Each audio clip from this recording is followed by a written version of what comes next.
The NHS is doing an absolutely extraordinary job, a heroic job in very, very difficult circumstances.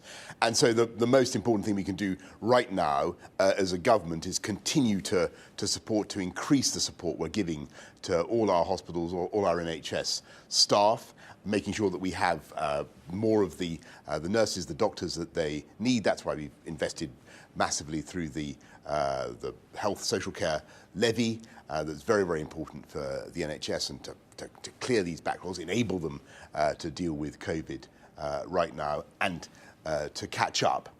But what we've also got to do is make sure that people understand the pressures that Omicron is causing, and the way to deal with it is for everybody to stick to Plan B, which we are, make sure that they behave sensibly, but also recognise the vital importance of vaccination.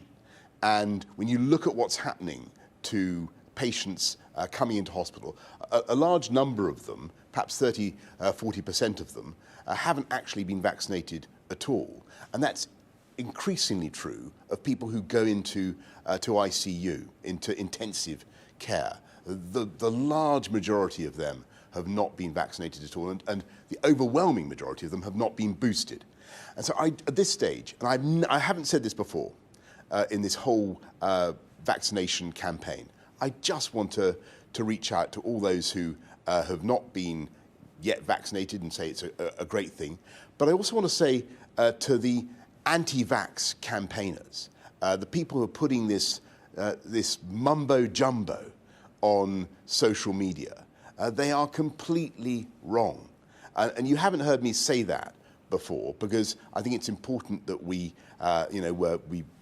I want a voluntary approach in this country, and we're going to keep a voluntary approach. I believe in doing things through everybody working together and seeing the vital importance of vaccination. And we've got much higher rates of vaccination in this country thanks to that community-led voluntary approach. That's a wonderful thing. Other European countries are going for coercion.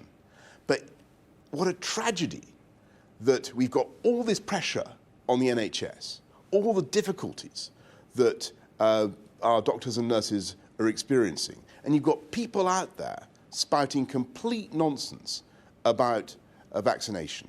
They are totally wrong. And I think it's time that government call them out on what they're doing. It is absolutely wrong. It's totally counterproductive. And the stuff they're putting out on social media is complete mumbo jumbo.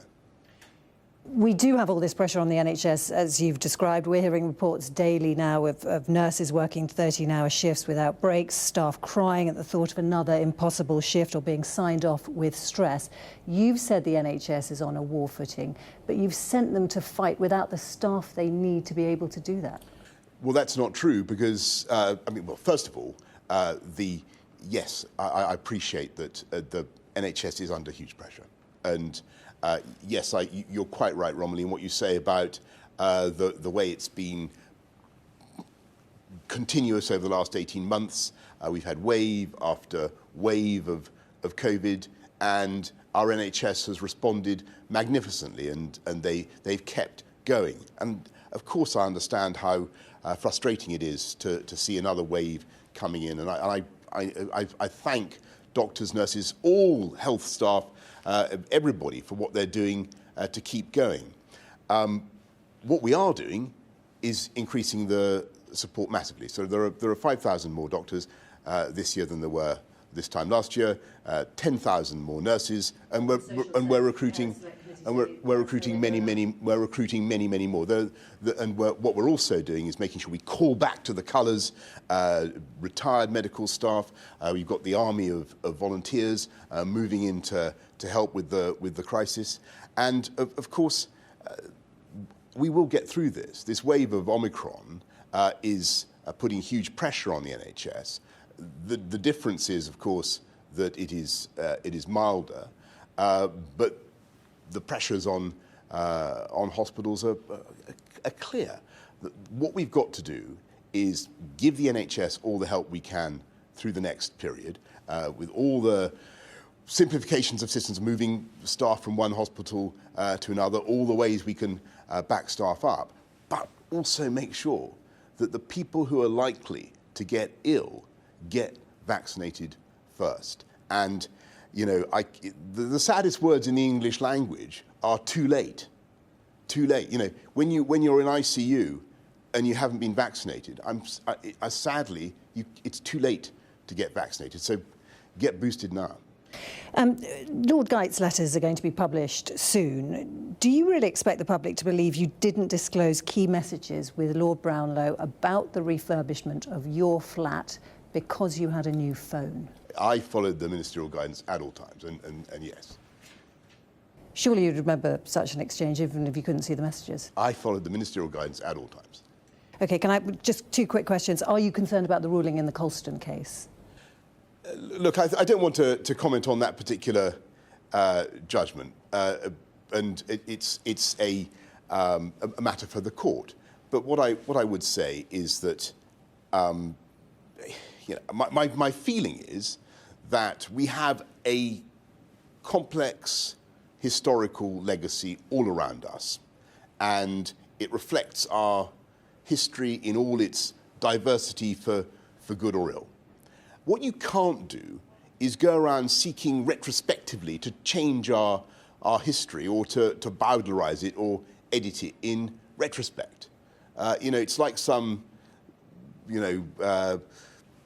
person trying to edit their Wikipedia entry. It's wrong. And I think we should, if people democratically want to remove a statue or whatever, that's fine. But I think that in general, we should preserve our cultural, artistic, historical legacy. That's my view. And finally, you had a powerful message to the unvaccinated today. Do you think the Australians are right to take a tough stance with Novak Djokovic? Look, it's a matter for Australia, and they're a friendly government and have the utmost respect for the Australian government. I think that's a matter for them. But clearly, I share very strongly the view of the Australian authorities. It's a very good idea to get vaccinated.